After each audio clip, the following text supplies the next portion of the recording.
But no, it's important to encourage people to question. And that brings me on to this wonderful piece of advice which I heard from one of the monks of our tradition in England. Because he was approached by this Western couple who had just given birth to their first child. And they were inspired to follow the Buddhist path. They were Caucasians.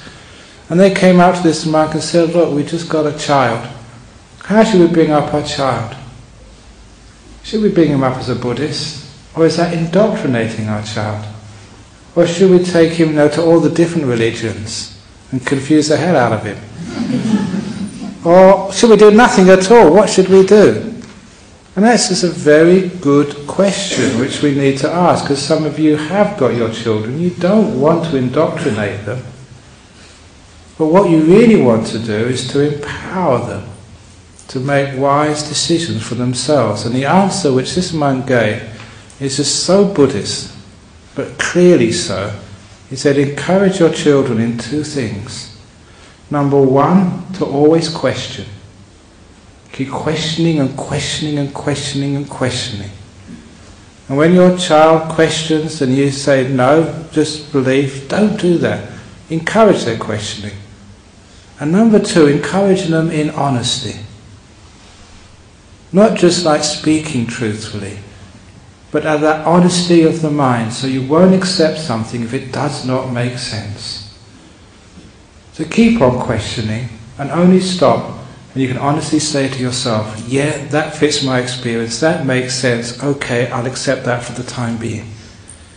Because he said with that honesty, that intellectual, experiential honesty, and that always encouraging questioning, he said you're empowering your child to find the truth for themselves. No matter what that truth happens to be, they will find it for themselves with those two tools. And that was encapsulating something which encouraged me to be a Buddhist, because you were always allowed to question, you were encouraged to question, and you never put off questioning. And if you didn't get a straight answer, you could actually say, I don't believe that. And the monks and the teachers I had said, fine, you don't have to believe that if you don't know, if it doesn't make sense. But keep on questioning, keep on being honest, checking your experience. And that seemed to be the way of actually finding out, a solid basis for a belief. But then it went further than that, because as a monk I was taught how to meditate. And when you meditate, the mind gets so clear, you find out where all these beliefs come from. And just why some people hold on to beliefs so stubbornly, even though they should know it's really wrong.